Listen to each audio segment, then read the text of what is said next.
Okay, hello, hello, hello. Hello. Hello. Hello. Testing.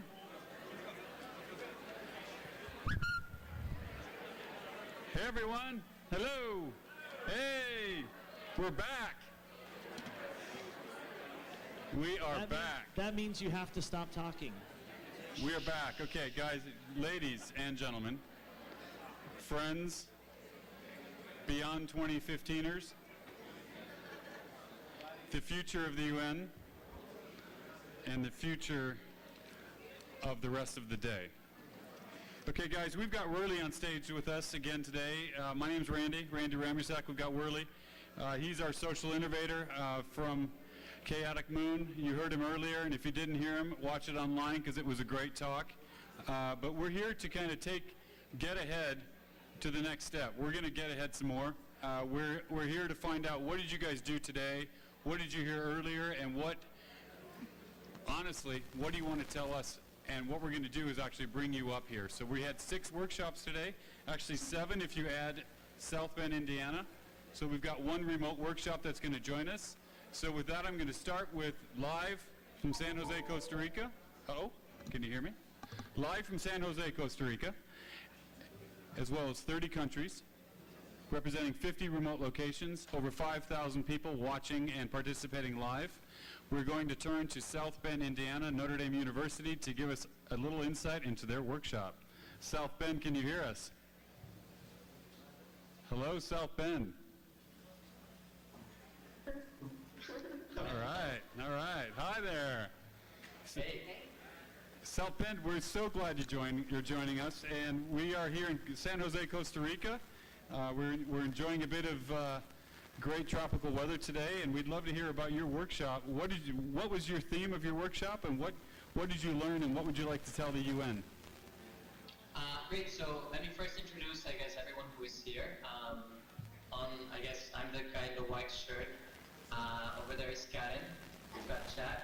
We've got Corey, Kathy, Kimberly, and I'm Daniel. We're all MBA students at the University of Notre Dame, so we're thrilled to be participating and addressing all of you who are over there. It's actually great to be, even remotely in Costa Rica, addressing all of you. So what Great. we did is we were focusing on the first question of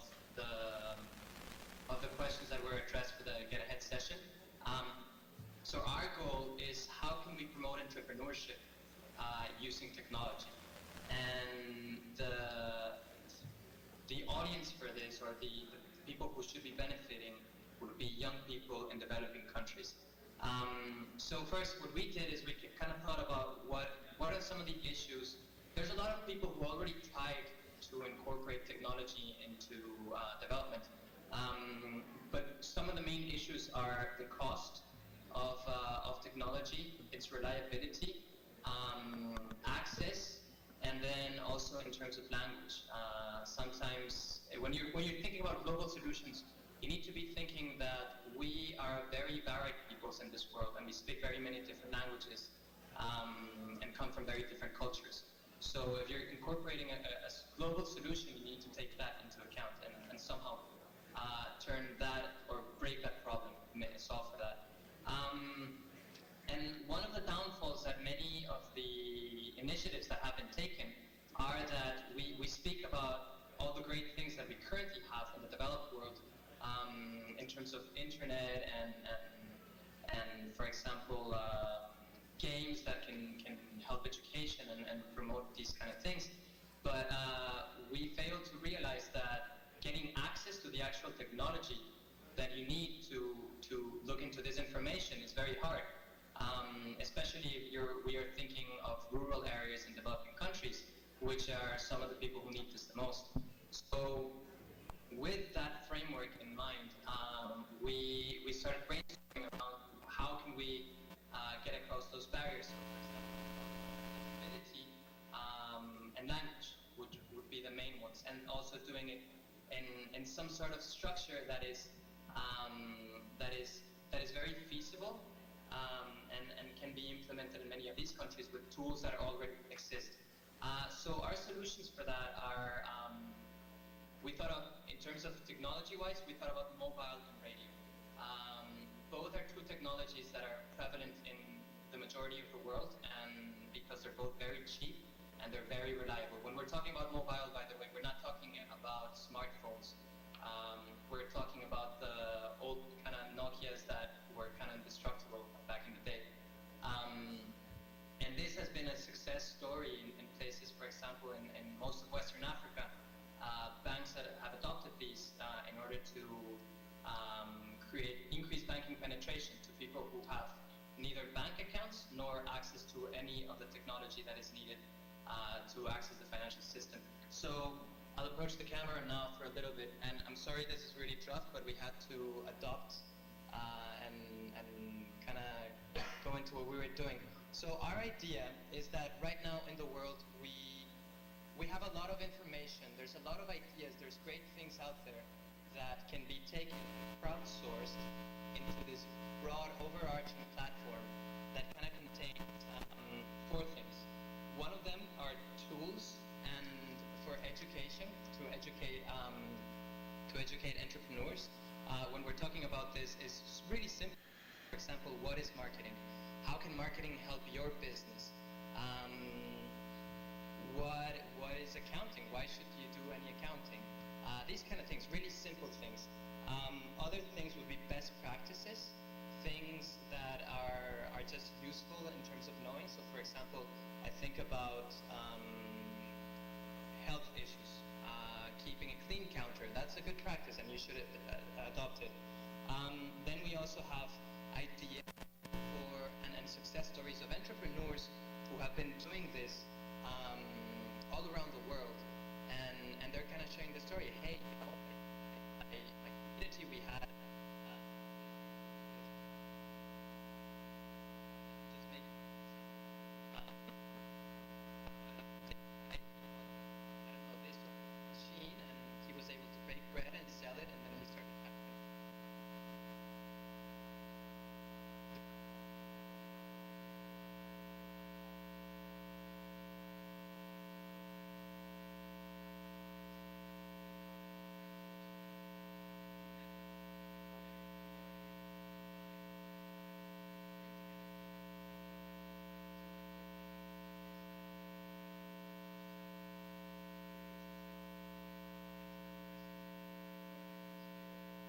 World, however you want to call it, and people in developing countries. We're thinking about connecting people in the world. Just because that's where most of the relevant things come in. Notre Dame, I'm going to have to cut you off pretty soon. All right, so I'll finish quickly. So once you have this and you have all the people down here, you need to find a way for all the people who are down here who don't have access to anything like that to be able to access those technologies. And that's where you create these nodes, which is still rough in terms of who owns that, but it can be radio who brings these people who have the technology to access this. They can disseminate this through radio, and using mobile phone, these guys down.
Pero ella se está escuchando. ¿Ah? ¿Ah? Sí, somos nosotros. Ya. Ya volvió. No. Find only the thing that we want to get, but remembering the intention, remembering the reason why we're coming here, to open the resources for more than just one possible outcome, more than just one possible win. The thing that I really walked away with was the remembering of that personal relationship. I'm not just connecting with you in order to get something from you or order to give something to you for your business. I'm connecting with you because I want to have a relationship with you. My net worth is my network, and that can happen a lot more through negotiations, especially with an integrative practice. Thank you.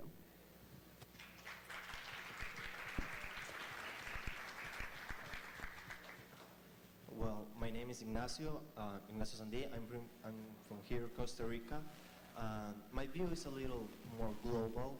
I think negotiation skills are one of the most important skills that should be inculcated in our educational systems, either if we are from America, Asia, Africa, or Oceania, even Europe. I mean, if we as a youth, as a global youth, are going to impulse changes around the world, we need to be able to negotiate not only with us as a youth, but with our global leaders too. Because if we don't know how to negotiate, if we don't know how to express our ideas, how are we going to tell the leaders that are making the most important decisions what we feel, what we think, and what we want what we want them to do. So that's what I take from this seminar. Negotiation skills should be inculcated in our education systems because we need to have the tools to express ourselves and to tell the leaders what we think. Excellent. Good day, my name is Michael Young. I'm from Guyana, which is in South America and the Caribbean. One of the things that I took away from the workshop was that in understanding how to negotiate and in understanding what you want from yourself, what you want from for your country and for your colleagues all as a whole, you have to understand that negotiations are things that happen almost every single day. You negotiate for your success, for your future. We are negotiating now with the UN for the way forward in terms of ICTs and development. And when you're going to communities and you're going to different countries, it's important for you to understand the culture of those people, for you to understand yourself too, the impact you want to make and how you want to use ICTs to develop their lives, because they too have to be part of the process, part of the decision-making agenda. So in negotiating, you have to involve them. All of the preconceived ideas that you may have of Africa, of India, of China, and the Caribbean, you have to erase all of those things in negotiating for success. You have to understand people, their weaknesses, and all of their strengths, and you have to be able to give and to compromise when it's important, so that everybody walks away from the table with something. You walk away all as winners. And for us in the Caribbean, that's very important, understanding that we have to negotiate for a better life for all of our youths. And I believe too that I've learned from that workshop too, it's important for us to have functions like these where we'll be able to negotiate with the UN and ITU for a better and brighter future for all of our people, all of our young people in the world. Thank you. Wow. I really wanted to have this for the first session because Negotiate for Success, at the end of the row here, you've got one of the better negotiators I've ever met. So Worley, how do you see this and what would you offer? So, you know, I think that what interested me about this, and first of all, another round of applause because you all spoke very eloquently about that. Yeah, absolutely. I think, you know, it's often, you know, especially when you're young, you're afraid to negotiate. You're afraid to ask for what you want. You're afraid to challenge things. And you're afraid of that, again, because I keep mentioning it as a theme, because you're afraid to fail, right? And it's part of a learning process. And negotiations is something that you also have to gain experience in. Your question earlier was, what do I think experience has to do with innovation? You know, not a lot. I think failing helps out and all that. But experience in negotiation is incredibly valuable. And so I'd like to kind of turn it back to these guys and ask, you know, part of what we're here for at the summit is to find out if you can really influence this process, and to do that, we have to know something, a specific task, something a little more granular that you would like to ask the UN for and to consider as they're meeting about all of these policies and other things that are going to affect you. And you guys can go in whatever order you'd like. Already in my mind, one of the things I would want to ask the UN for is to involve more youth in the decision-making process. When making decisions that will affect our livelihoods collectively and individually, whether we are in South America, Latin America, I believe it's important for us to have young people involved at all levels of the decision-making strata, because eventually all of the decisions about ICT, technology, development, the way forward, censorship and protectionism will all affect us in our lifetime now and as we become adults. We do not want to be... Okay, so with that, I think we're going to play a little bit of music. Wake it up a bit. Music. That was it for music. Music. There we go. Okay, so as I'm introducing, we've got the Creative Digital Independence Group. As you can tell, they were creatively digital and they are independent. So coming on stage will be Stephanie Sue from the USA, and also from the USA will be joining her, it's Amanda Bolton. Do you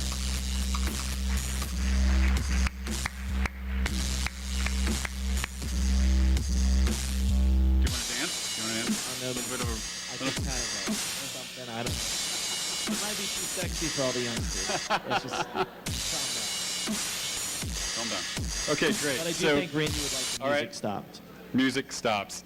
Stephanie and Amanda, thank you for joining us. And again, tell us about your workshop. What did you personally learn, and what do you want to offer the UN? Hello, everyone. I'm Stephanie Sue from the United States. I attend Georgia Tech, and I'm representing them in their delegation. In this session, it's called the Realize Your Creative Independence. And basically what we did in the session was we worked with the software called Ableton, and that allows you to create and edit your own music files. And in this way, I guess it promoted collaboration among us.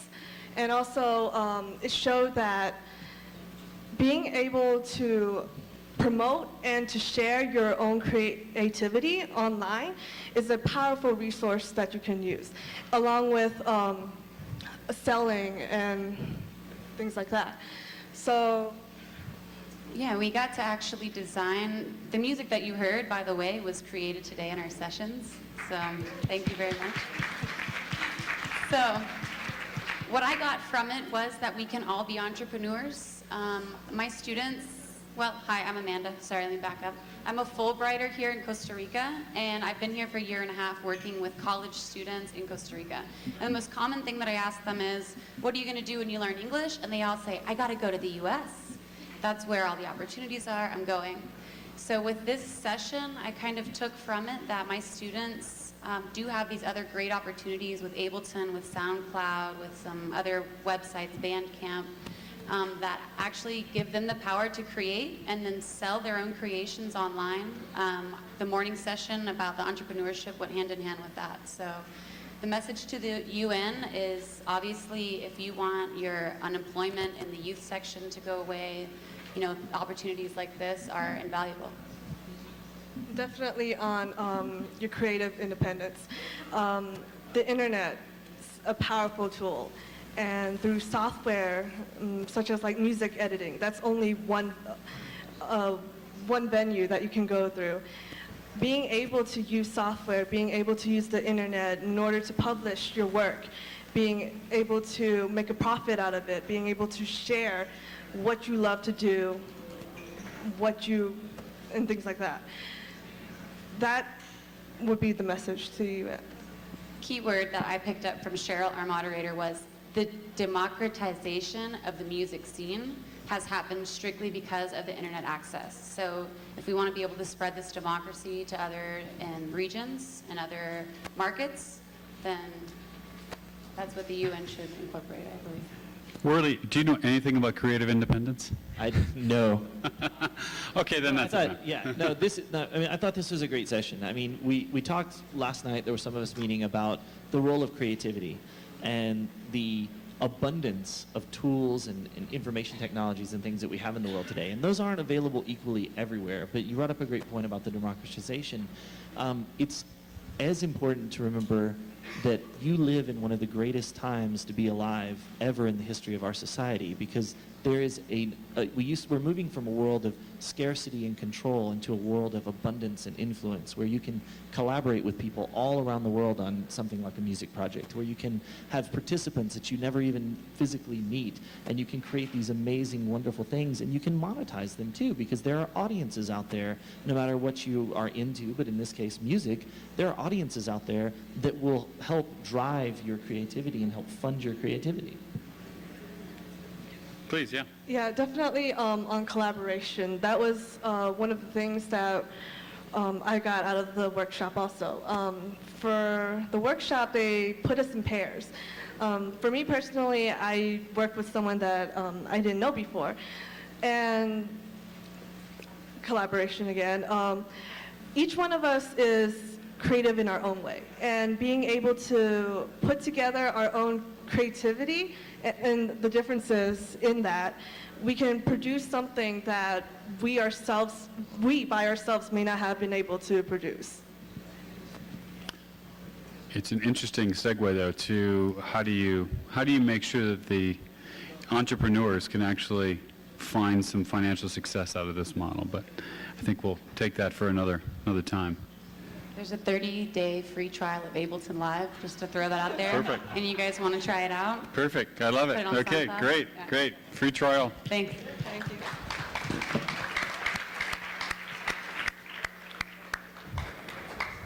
Thank you very much. Okay, we're going to move on to something completely different. Volunteering. How does volunteering fit into the world of beyond 2015? You know, are we all about making money? Are we all about creating the next best gadget? Or is there some room for volunteering and actually having a bit of true humanitarian spirit in what you do with your time?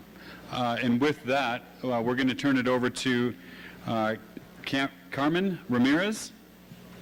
Please join us on stage.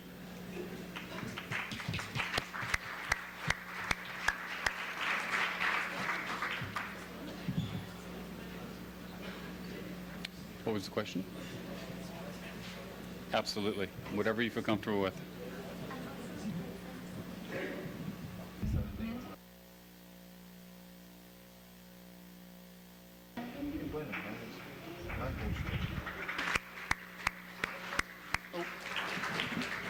Sorry, I didn't. Montserrat's joining you as well? I thought it was going to be two separate sessions. Okay.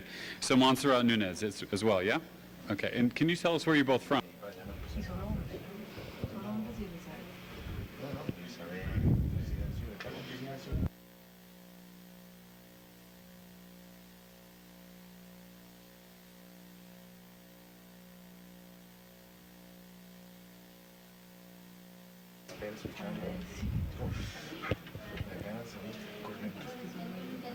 The volunteering. What we have learned today in the workshop in the volunteering is that it's potentially big. Most of us that we're here, we're part of a volunteering group. Most of us are working here for a long time. The most important thing here is that we generate citizenship to participate in the elections and participate and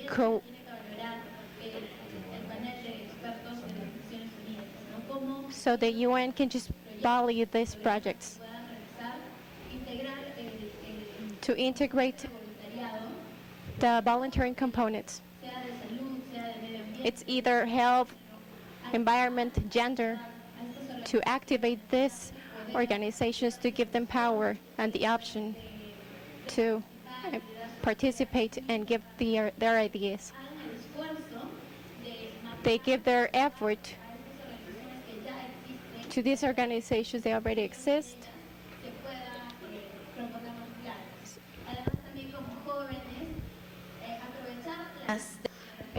Yes, youth actually make advantage of the ICTs, and it's important to say that with zero money, we can do a lot.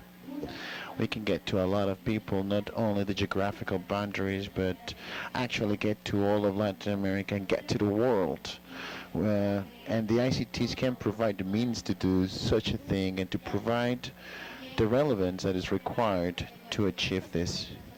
Also, social cohesion is an issue that we can address via ICTs. And the most important thing is to actually participate in the volunteering programs. And what we're doing is something big, and you need to take us into account in all the proposals that are to be done in the new global agenda beyond 2015.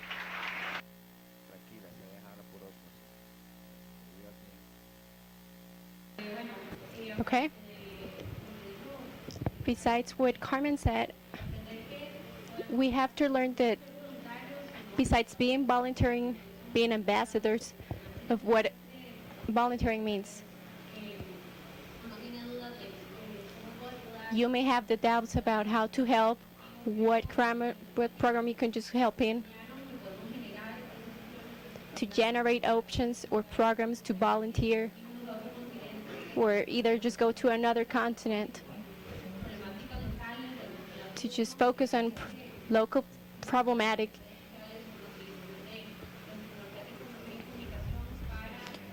to generate this volunteering space. In this case, the message is to generate the opportunities to participate, to generate the volunteering program using the technologies to involve all of the people in the community.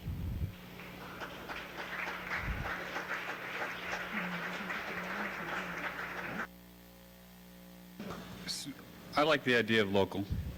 And, you know, you mentioned that there's possibilities for volunteering all over the world. I know you're doing that in Peru, and we met a gentleman that was working with you from Belgium. He was the UN Volunteers. Can you tell us what do you think the UN should do? What is the UN's push for actually making volunteering more local? How can people actually help in their communities more without actually thinking that they need to get on a plane and go overseas? Please. Well, what the UN must do is that all of the different agencies, not only the one for the volunteering program of the United Nations, to actually establish contact with the different organizations of the community. It's not only these agencies, but actually there are different programs such as the United Nations Program for Development, UNPD. We have environmental programs, and all of these agencies that exist out there that are part of the UN need to make an effort to actually seek a way to establish an open channel of communication with these organizations, listen to them and listen to the proposals and include them as part of the activities that are in these programs. So that is important to me. Not only just looking for NGOs or partnerships with NGOs, but I believe it's equally as valid to work with volunteering associations like the ones over here. We're willing to work. We're actually very eager to offer everything we have learned and experiences, not only as beneficiaries, but we have valid proposals. We want to participate. We are stakeholders. Also, I would also like to talk or speak on behalf of all of my friends. We are conducting a tremendous effort, and we must sustain it. There is, of course, a social benefit, but undeniably there is a personal benefit because we grow as people, and we must provide all of these benefits and give back to our communities, and therefore I believe in volunteering programs. So what I'm hearing is that the United Nations, the big machine, needs to take more action to help the local communities and listen to what's coming out of local communities. Great. Great. Worley, anything to say, anything to offer? No, I mean, I think, so the volunteer project, which we had a lunch today and we talked a little bit about, I thought was amazing. I mean, the thing about volunteering is that it helps breed collaboration. And it helps breed collaboration because of the fact that when you volunteer, you're not the leader. You're having to participate with a bunch of other people with a bunch of different set of rules and different things. And I would encourage everyone here to go out and to volunteer in as many different things as possible. Just small things will make such a huge difference in these other organizations. But for you, they'll make a huge difference because they'll give you an opportunity to collaborate. They'll give you an opportunity to do some creative thinking. And so I'm very big on the volunteering thing, and I really liked what this session was about and this project in general. Thank you. Thank you very much. It's wonderful.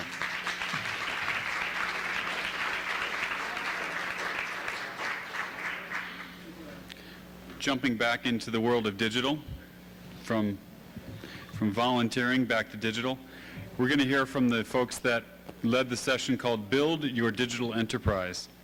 And to do that, we're going to hear from Sharon Nasimu from Kenya, and from Lebanon, Mr. Talal. Please join us. The stage is yours.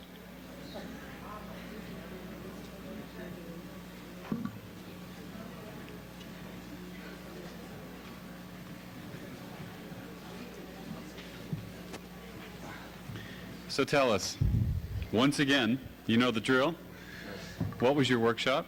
What did you learn from it personally? What changed about you? And what do you want the UN to take forward to help change the way they're thinking post 2015? Okay, first of all, hello, my name is Tal Husseini. I'm Lebanese and I'm working in Qatar. And I'm very proud to be here because I see people from all over, all parts of the globe collaborating. The workshop was called Build My Digital Enterprise. I think it was very beneficial because I used to think, to be honest, like many other people, that you would just come up with an idea randomly, just sitting there, or you might just, ask some questions, that's it. But through this workshop, I learned that, first of all, you have to know a lot about the industry. You have to always ask questions as an entrepreneur, or otherwise you won't be able to get solutions or to see where the problem is. You can just sit up with a random person or someone from a company and ask them questions. How could we make this better? What's missing? And then you can create a solution for it and you can sell it out in the market. And there are great examples like Alibaba website where you can actually become an entrepreneur. You can buy stuff, get them shipped from any part of the world to your country, and then you can start selling them in your country. So examples like this show that even with limited, access or power, you can accomplish great things. What I learned from this, what I would like the UN to take from this, based on this workshop, a lot of people were recommending that a lot of people should have access to internet, laptop, and there should be online education, free online education, like being able to take different types of courses, learning from these courses so people can always develop. Because there's a lot of people who don't have the financial capabilities to get an education. And another thing is to create policy to enhance or increase, digital collaboration between, teachers and, private schools and public schools in underprivileged areas. Yes. Very good. Thank you. Thank you very much. Sharon? Hello. My name is Sharon. I'm a telecommunication engineering student from Kenya, but I'm representing Telecenter.org Foundation here. What I learned from the Build My Digital Enterprise session today, the first quote that I actually tweeted was that compliments are the greatest enemy of a startup business, such that when, for the youth, when you're starting businesses, don't go around fishing for compliments. Don't go looking for people to tell you only the nice things. Go for a real opinion, go for real talk. And secondly, for the youth, when you're coming up with your idea, there's so many ideas that you can come up with. So basically, my takeaway from the conference was that you should analyze your idea, examine the idea that you have, examine the tools that you have around you, the tools that you can use, and also talk to the people you have. For example, if you know a friend who's a programmer, you don't have to go and you can call them over to your place and you talk to them about it, and they help you in developing your idea. So that was my takeaway from that session, that the ideas don't come from another planet. The ideas are right here within us. Especially, I love the idea about we're shown a website of people using hero rats to detect landmines and to detect tuberculosis, and you find that such things, that's a great idea. My message to the UN is concerning the youth in rural areas. You find that for us, we have opportunities, for example, to develop these digital enterprises because we have access to ICTs, we have access to computers, to the internet.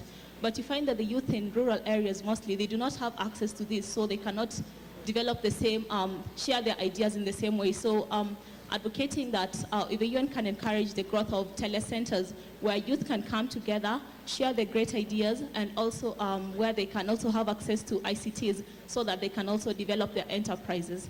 Thank you. Wow. That was phenomenal, both of you. Absolutely incredible. So I loved, obviously, the question always. I mean, just, it's amazing. Worley and I have talked about this earlier today, that, you know, neither of us actually have a deep technology background. I don't think you do. I mean, I didn't learn it in school. It was just not what I went to school for. But we both spent a large part of our careers in technology companies, and it was really because we were very curious. It was huge curiosity, and I know he shares the same passion of learning about something that sparks your interest, and then you go deeper and deeper, and you find people that you know that can maybe answer your question, and you ask. Always ask great questions, and I take that back. Ask every question, even if it's not a good question. You'll figure out quick enough what are the good ones, what are the bad ones. So just don't be afraid to ask the questions, and it comes into that fear again, but just jump over that. Ask questions of everybody that you think can help you. I also love the idea of compliments are the enemy of your success.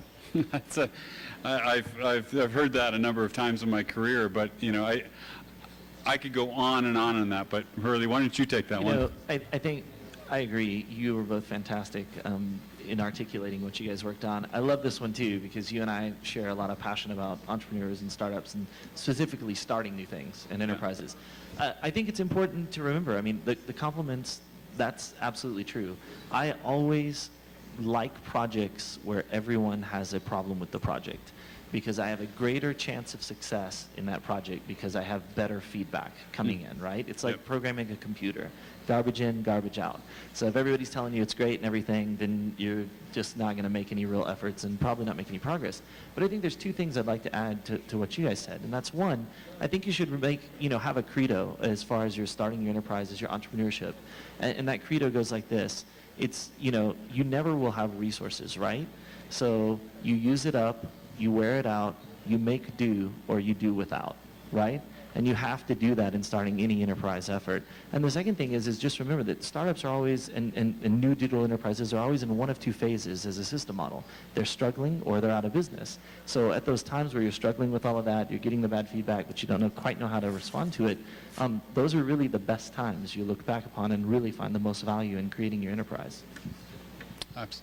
Any last comments from either of you? I think just my message to everyone here is that you all have great ideas. We all have great ideas. So just be willing to take the risk. Don't be afraid to bring out your great ideas, and all the best with that. Yep, totally agree. Thank you very much.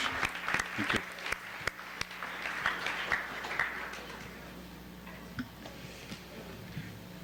So if you're not sitting up straight, I have just the session for you. I have no idea why it's called this, and I'm really anxious to find out. But the next session is called Straightening, as in straighten, Straightening Entrepreneurial Skills. I'm about to find out why. Please join me on stage from Costa Rica, Silvia Camacho, Umfil Taya, from Botswana, from Oman, Nadir Al-Asiri, from Nigeria, Somto Fab Ukozur, and also from Nigeria, Shornanita Atto. Please.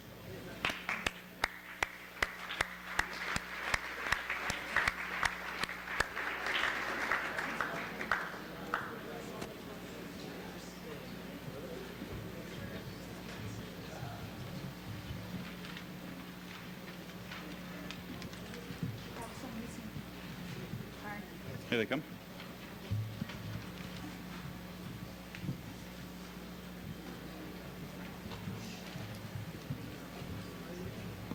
Please sit.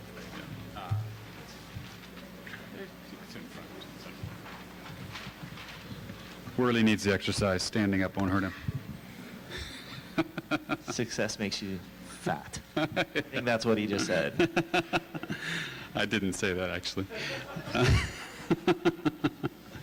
Okay, Or so maybe it's being old. folks, please enlighten us with what does straightening entrepreneurial skills mean.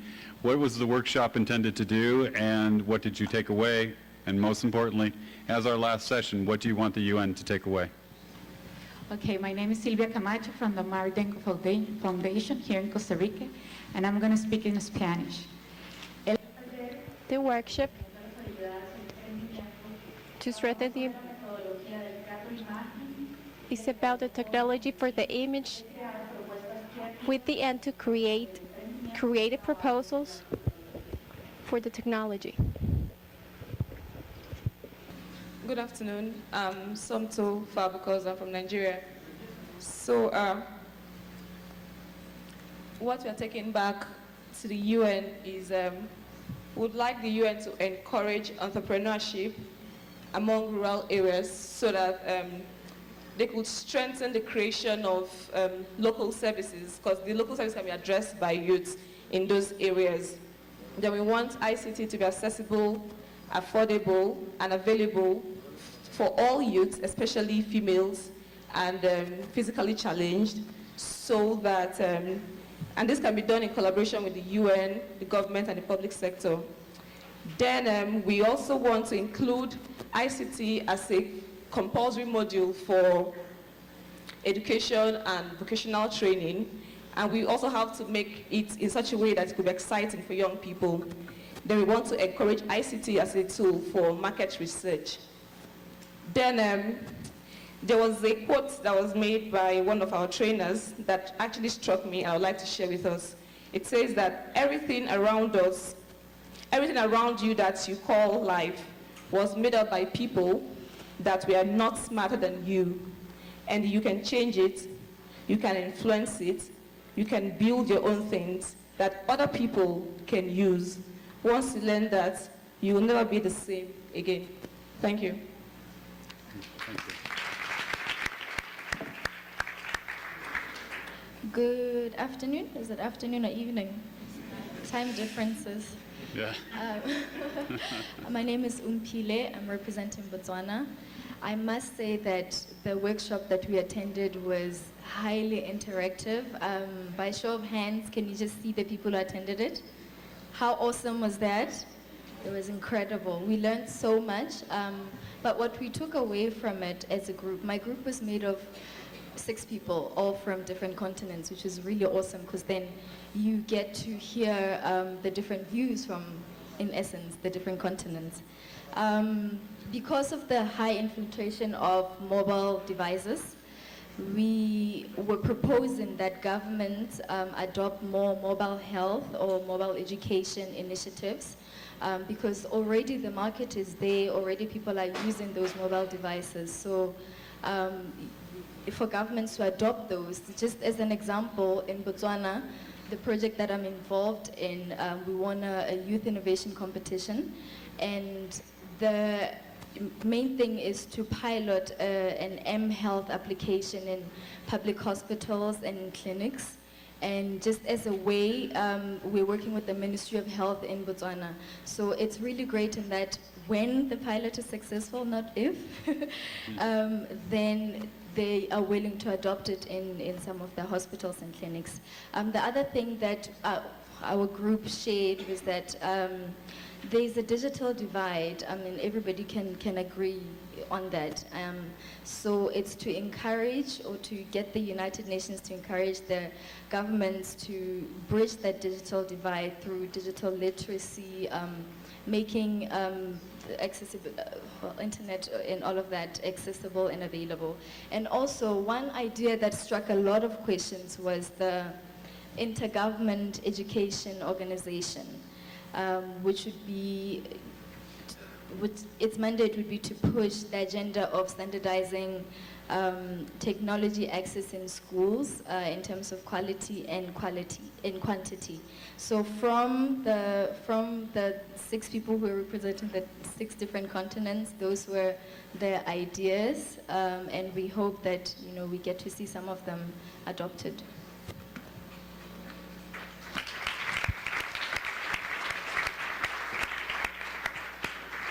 Good evening, everyone. My name is Shonanita from Antigua, the islands. And I must say, I had a wonderful time in my session. It was very interactive. We stand most of the time. We were pretty much involved in the session. What I got most from my session is they gave us a few case studies or plays of the right way of how we can act in a business area, or what not to do, or how to deal with situations better, how to deal with your peers, what you should do or shouldn't do.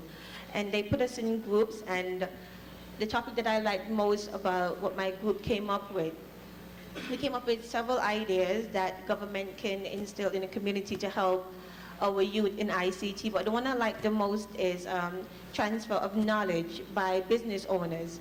As we mentioned, as some of Willie and the others mentioned earlier, we can't always leave it up to government. Sometimes the business owners, the youth, we have to get involved, and we have to do the best that we can do.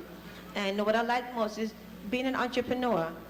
We have the resources, we have the knowledge. Just take risks, just go out there and do it. Be your own graphic designers, be your graphic design your own flyers, be the community hardware technician guy. Just take risks and do your own thing.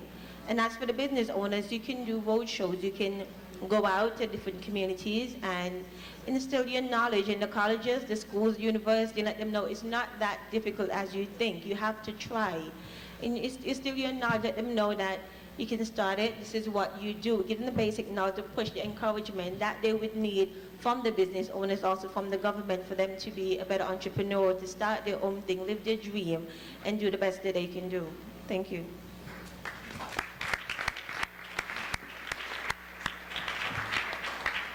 Good evening, everyone. Assalamu alaikum. My name is Nadir. I'm from the Sultanate of Oman.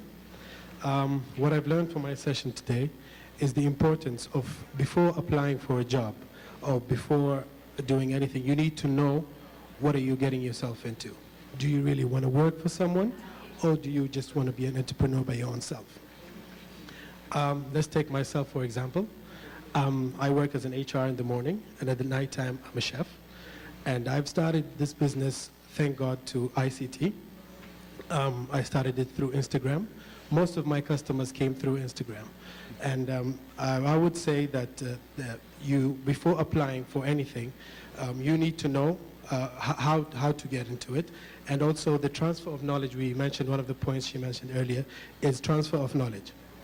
Transfer of knowledge is when anyone is going to, between the phase of people graduating from university, from schools or college, on the phase of applying for a job, you need to have mentors and people who are very successful in the country to go up and speak to these people and support them through giving out roadshows, especially for the people who can't get to the city. You have these people coming to them to have a mobile roadshow and advising people. So in simple words, I'd say thank God for ICT and the support of this. Thank you. Great.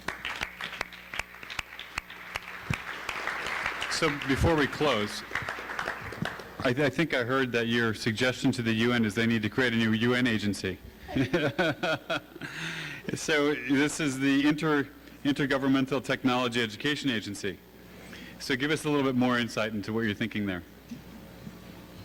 I wish the lady from Malaysia was here. She would articulate it better. But there's an organization for everything. There's an organization for the International Monetary Fund. There's an organization for,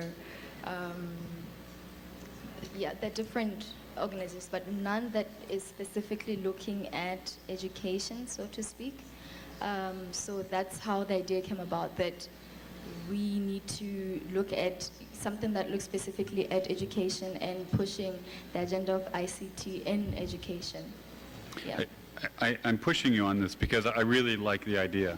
but Well, one of the questions it's very controversial to stand up here in front of ITU and say that there needs to be an organization that pushes technology education in the UN that maybe you don't feel like there is one that's doing a good enough job. So I do think that there are agencies in UN and intergovernmental organizations around the world that try to help with education, but we are definitely at a inflection point.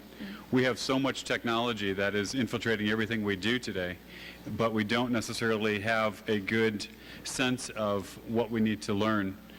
If you're not at Stanford, you're not at MIT, you're not at a school that actually bred that in the core, you might be using the device, but you don't necessarily have the core skills. True.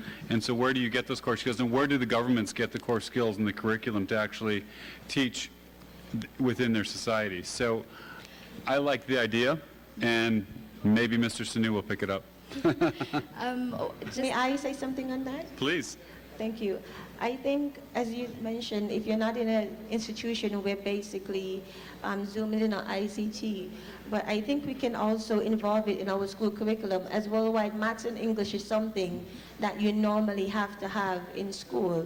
I think by now we're at a stage where we can do something similar to that where ICT is concerned.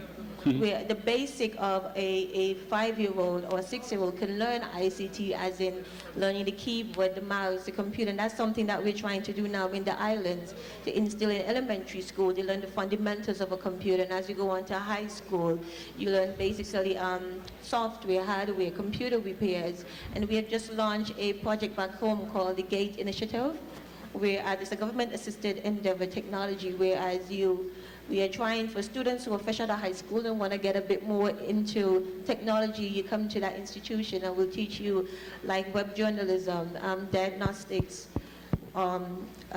different things like media, photography, and different things like that. And I think at this point, each government can start pushing ICT in the high school, just as maths and English.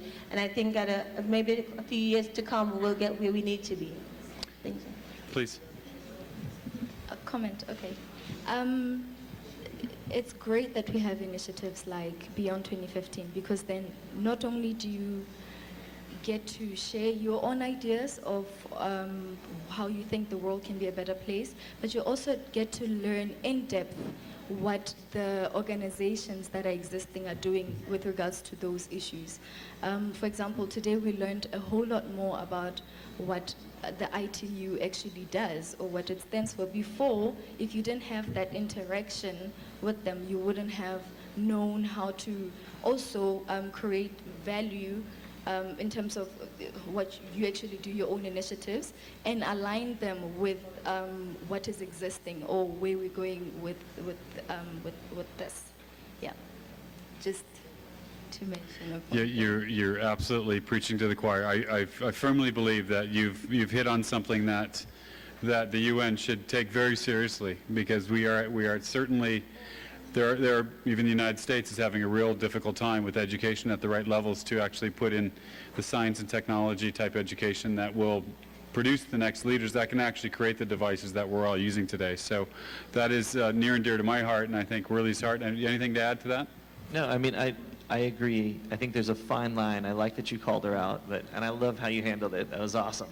But I think, the important thing to understand about education when it comes to technology is that it is changing at such a rapid pace that, in fairness to these organizations, and especially the colleges, I never went to college, and I speak at a lot of colleges, and part of what I talk about is, their role in technology's future. It's very hard for organizations and institutions that can't turn on a dime to keep up with that ever-increasing pace of technology. When we started Chaotic Moon, a new cell phone would come out every year. And then about a year ago, there were cell phones by some manufacturers that every 3 months it would come out. So in 3 months, whatever that technology was, it was end of life. They already knew that they were going to get rid of it. And so there's an incredible challenge. And I think this is, out of everything, the one that's nearest and dearest to me, and I think that we should really all, spend some time on. How do you keep educating and keep up with your education when things are changing at such a rapid pace and continuing to change faster and faster and faster? Education at the speed of light. So, there are governments all over the world want the next Silicon Valley, and That's just not going to happen without the right level of education and the right different types of critical thinking skills and in embodying that within their societies. So, as much as you can push for, education to be, science, math, these things into the curriculum eventually starts to trickle up and creates different opportunities within countries. So thank you very much.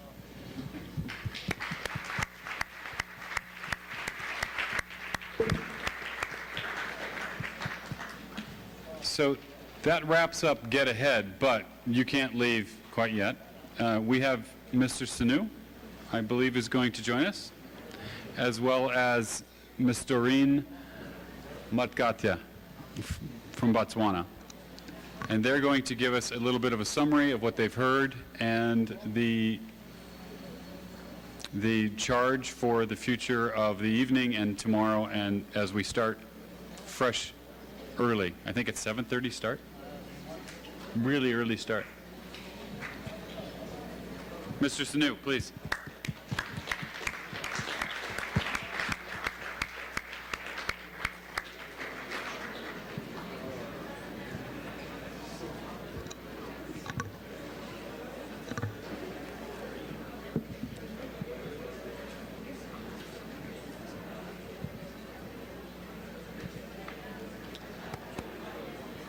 What'd you think? You're not in jeans. I thought you were going to wear jeans for the evening. We got you covered. So, Mr. Sanu, please, I'd like for both you and Ms.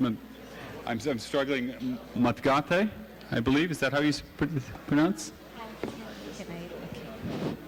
It's Makaithe. Makaithe. Yep. My apologies. Please, I'd love for you to tell us what you heard and what you think in the context of youth and ICTs in Botswana. Please, good evening, folks. All. I'm Tebogang Doreen Mokhatle. I'm the Principal Youth Officer in the Ministry of Transport and Communications in Botswana. A lot has happened today. There were some issues that we've discussed here as young people. I always say it's good to work with young people because you get to learn more. You would think you know things, but then when they speak, you begin to understand that you don't know anything. So we appreciate forums such as this because it gives us, time as youth development officers to learn more from you guys.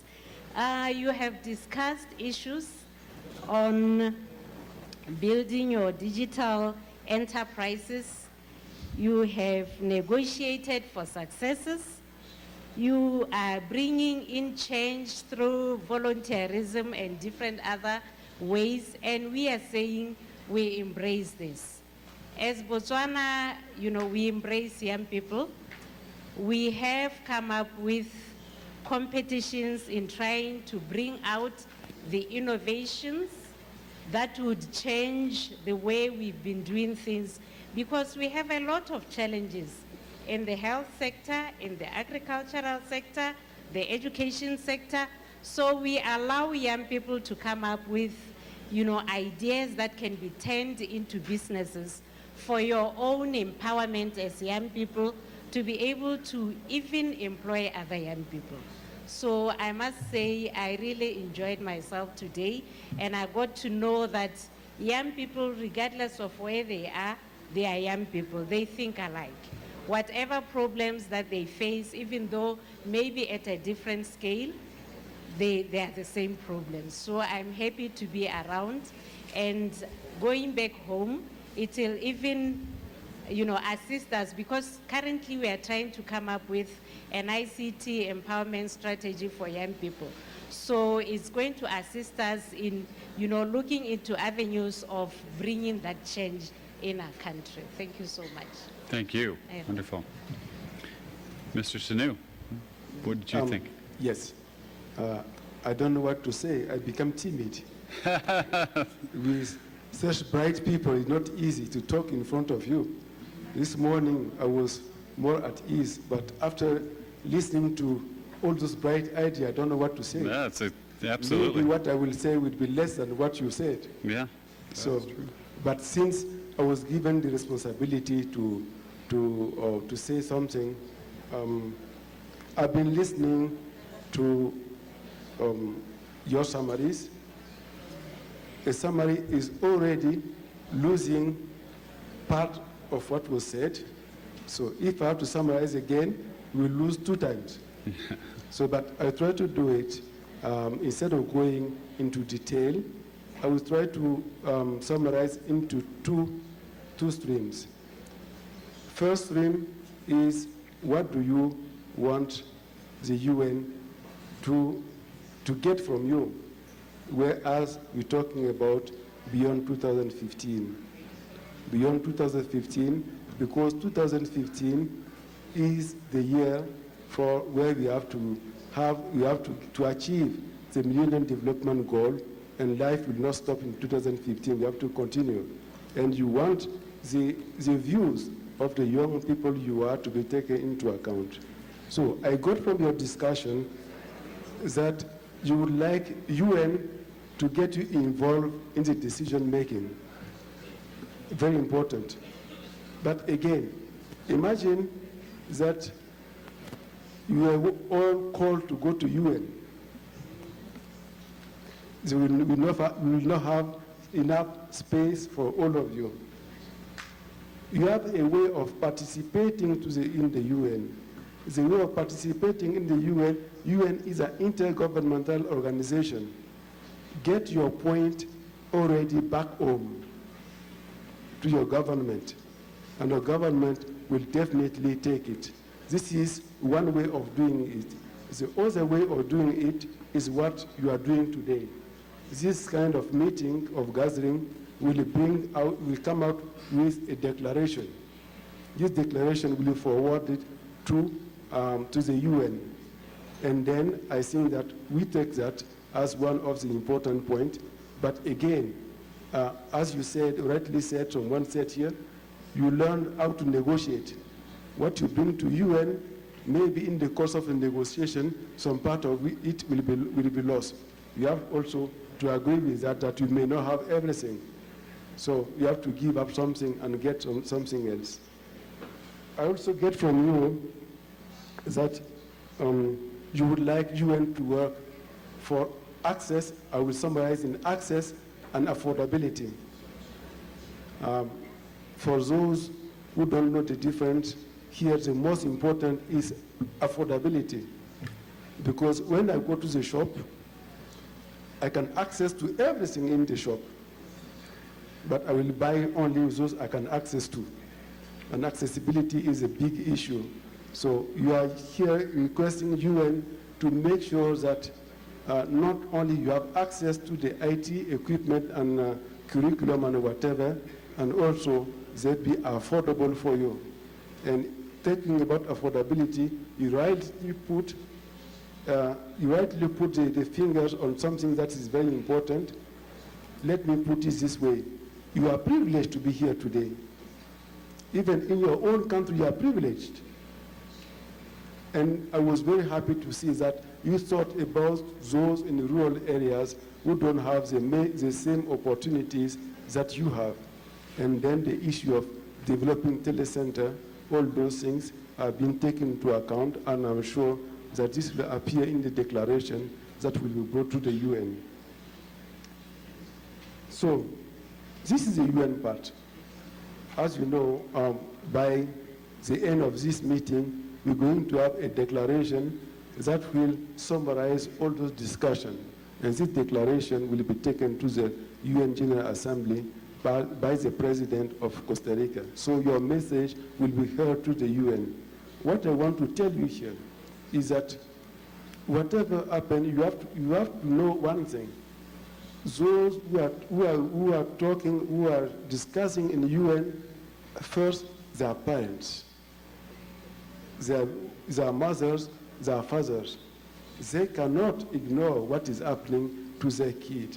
When they go back home, either one of their son or their daughter or their nephew or their niece doesn't have a job. Then what you're saying is a big concern to the UN also, and I can tell you that empowering young people is, for the UN and all the parents, is a way of fighting against poverty. It's a way of fighting for peace, because poverty will bring unrest and all the bad things you can imagine. Everything is about poverty. Everything is about poverty. And I want you to go back with a quotation of International Labour Organization, ILO. In 2014, in the Declaration of Philadelphia, ILO was saying already that poverty anywhere constitutes a danger for prosperity everywhere. So which means that the UN was conscious a long time ago that we have to fight against poverty.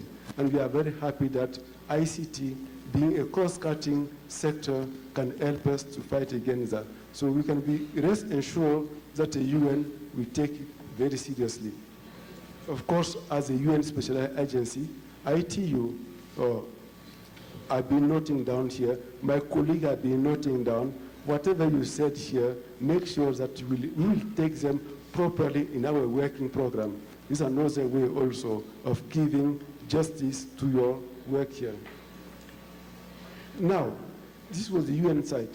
Your side now, when you come to this kind of a gathering, of course, you learn a lot of things. Or some said it's so good to meet other people. You have got some mentor who taught you how to negotiate, how to have your own enterprise, and all those things. But the most important is, what do you take home from here? What do you take home?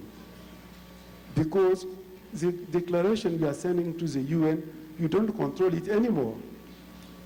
In life, when you give the initiative to someone, you give all the power to the person. But when you take the initiative yourself, you give yourself all the power. So I would say, from all what you're going to hear during the 2 or 3 days, please think about 1, 2, maximum 3 ideas, main ideas, that you bring back home. And when you wake up tomorrow, when you reach home, you wake up the next day, you see how you can change your life. And you see how you can change the life of your family. And you see how you can change the life of your community. You see how you can change the life of your country. Of course, in doing so, you will change the face of the world. This is what I will tell you as a kind of takeaway of this kind of meeting. Of course, we are going on our side to continue to give this kind of opportunities for you to meet. And also, one of the panelists here said she met a lot of people. The most important is that you don't just stay here. You don't turn your back to the people you met here. You're going to have a new network. Those people, you have to keep in touch.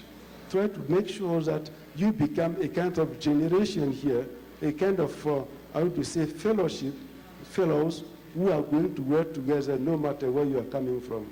I think that this is also one of the takeaways. So these are few from what I heard in the room. This my small summary of what I heard from the room. Again, I would like you to give a big applause to the women. I'll tell you why. I was looking at the panelists.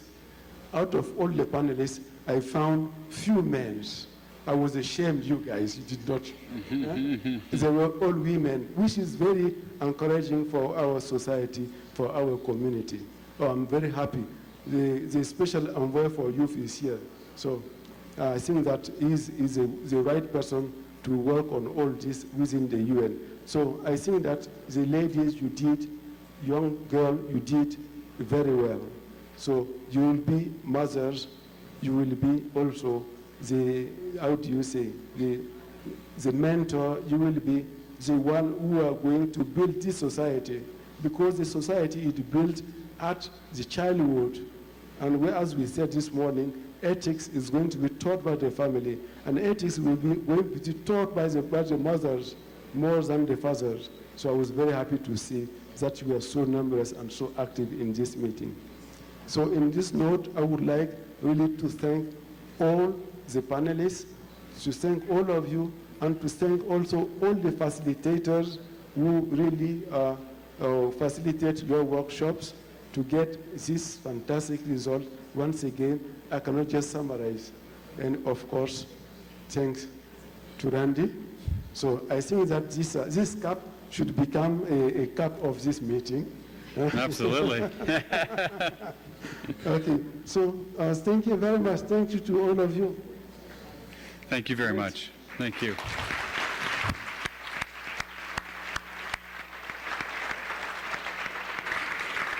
Great. Thank you. That's it. It's time to adjourn. Thank you very much for staying.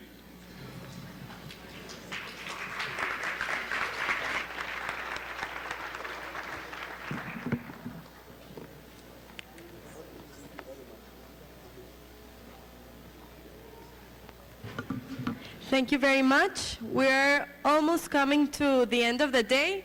We just have 15 more minutes of a very exciting competition we're gonna present you, and also final announcements. So bear with me. I know we're all very tired, but this is an amazing event filled with amazing people, amazing competitions, amazing things happening, lots of challenges for our minds and our creativity. So let's just take this last 15 minutes and please finish enjoying. Now, we want to announce the Beyond 2015 Be Smart, Be Safe Video Global Competition, and I would like to invite Kate Pavlicek, Project Manager for UNICEF's Voice of Youth Citizens Initiative, and Paul Connolly, Head of Communications of ITU. Thank you very much.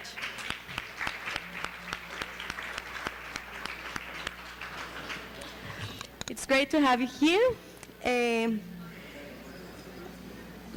First, I would like to address the first question to you, Paul. It seems that this is a very exciting day. It's not over yet. I heard we are going to launch a global video innovation competition. Can you tell us a bit about it, please? Indeed. This is a summit which is full of surprises. Do we have the audio? The other one? Indeed. Good evening, everyone. I know it's been a long day. We're going to be really quick, and there's still a lot happening this evening, but this is a summit which is full of surprises. So it gives me great pleasure to announce the ITU UNICEF Be Smart, Be Safe video competition. And it's going to be a very important component of our Child Online Safety Awareness Raising Program. It's a video competition with slight difference. We're looking for a concept for a 30-second video. So you can submit it in writing, in photograph, in video, however you like, a concept for a 30-second video that you think will have impact. And that's for everybody here today in San Jose, but also for everybody who's listening through the webcast and everybody who's participating online. The competition is open to everyone. And I think Kay has extra details. Yes, Kate, tell us how the competition is going to work, please. Great. Good evening, everybody. So I just want to emphasize that we are really looking for your ideas. I'm sure you've all had a time where you've seen a video at school or on TV that's raising awareness about something, and you watched it and you were like, what was that? I could do something so much better. And that's the opportunity we're giving you from this evening for the next week. We're asking you to come up with a concept, so an idea. You don't have to make the video yourself. Talking about an issue around internet safety and online safety for young people. It could be on an issue like cyberbullying. It could be about information privacy. What you feel is the strongest message that you want to convey. Tomorrow you'll have the opportunity to talk a lot more with everyone here about how we communicate messages around ICT and internet safety. And then afterwards you'll be given some time in the Be Smart, Be Safe session to start working on the video concept. You can, as mentioned, you can submit it in writing. You can film yourself. You can record yourself. I think your tablets allow you to do all of that. The competition will be open for a week. The entries will be submitted via the Beyond 2015 Google Plus page. And when you go on there, you'll actually see under Be Smart, Be Safe, there will be a special community, I think it's called, where you can upload the video. And that's where we will select the winner from and how we'll contact them as well. You're welcome to submit your concepts in English, Spanish, or French. We have people who will help us translate them for everyone else. The videos, we're going to select the top 10 concepts that we like through a panel of judges from UNICEF, ITU, and some partner organizations. And then we're going to select the top one. And that top concept will be actually created into a real animated video by UNICEF. And UNICEF and ITU are going to use that video in our awareness raising efforts on internet and child internet safety over the coming months. So you're really going to have the opportunity to have your idea created into something that's going to go all around the world. And I think that's another way where what you do and what you learn here has the potential to be taken much further. So there is information, quite a lot of detailed information, as well as some tips and hints about how to produce your video concept. It's available on the under the Beyond 2015 website under Be Safe, Be Smart. But also, I would urge you to read that information tonight, and then if you have any questions, you'll be able to ask us tomorrow. Whenever you see me, you're welcome to come and ask the questions. You can tweet them. We'll try answer them as well. But we're really excited, and I'm really looking forward to seeing these concepts and actually turning them into a video that will be used with young people around the world. Thank you very much. I would like to thanks again for the information and encourage everyone to participate in this very exciting competition. Thank you very much.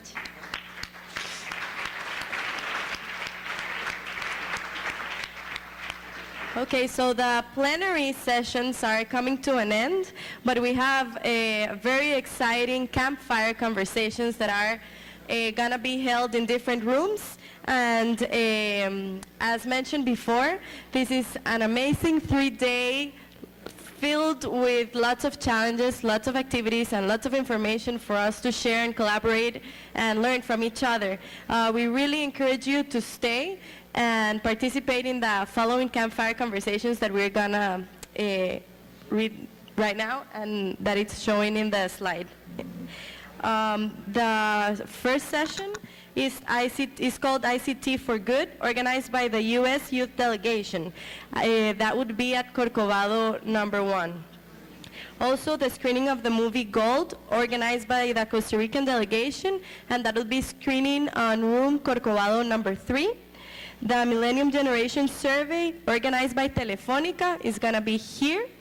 And the Fight or Flight, organized by Children and Youth Finance International, is going to be held at room Corcovado #2. It was supposed to start at 6:30, but we're going to move it half an hour. For obvious reasons, we're starting at 7 p.m. We really encourage you to take part of whatever attracts you the most and join the conversations. After the conversations, you would have the opportunity to go to the official hotels with a buses non-stop service until 10 p.m. So no worries, from now until 10 p.m. there's gonna be an ongoing bus service, so you can stay with no concern. Also, some very important announcements for tomorrow.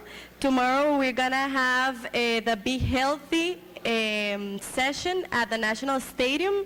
It's gonna be amazing, lots of preparation going on for months. The buses are leaving at 7:30 from all of the official hotels, and those that are not staying in official hotels, please, listen up. These are the final announcements, and I need all of your attention. Thank you very much. So those of you who are not staying at, at the official hotels should come to Crown Plaza, this hotel, at 7:30 a.m. So you can leave with the buses and be on time. What to wear, very important. You've all received this t-shirt. Please all wear it. We're gonna have the official photo from the summit, and we'll need to be dressed the same and take advantage of the dry fit shirt they gave us. Also, sports shoes, very important. There's gonna be, sorry, please, can you listen up? Thanks. There's gonna be some activities on the field, and we need sports shoes in order for you to be able to get in the stadium. And also, we invite you to wear your Be Healthy caps, because luckily we're gonna have a great sun, and we don't want anyone to get burned. Also, there's a very important announcement. We encourage you to follow the most updated version of the program in your app, in the tablet. And we also want you to help us out and rate each session so we can learn from your opinions and on how you're rating them to improve in the next following days. Again, I would love to encourage you to participate in the campfire conversations that are going to be held shortly. Thank you so much for all your enthusiasm, participation, and great energy. We are looking forward for you tomorrow at the stadium. Please be on time, and hope to see you around in the conversations right now. Thank you very much.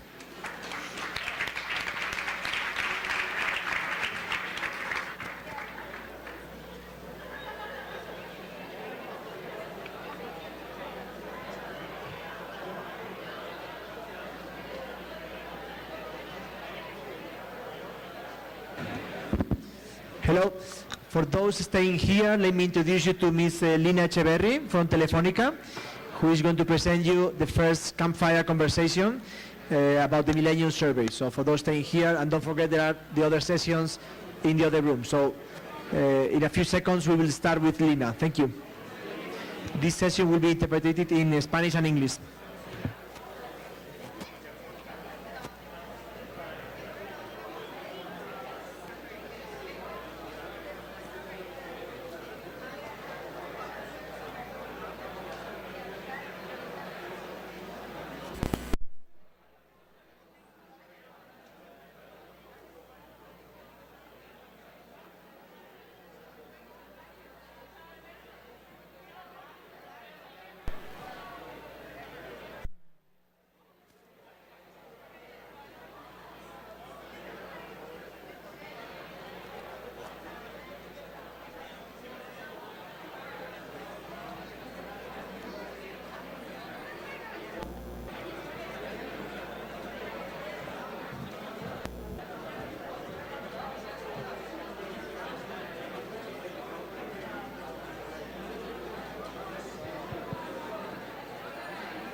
Hola.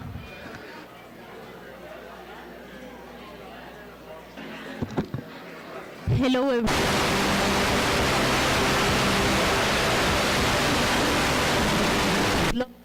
You all to stay at the presentation of the Millennial Survey that with Financial Times. So.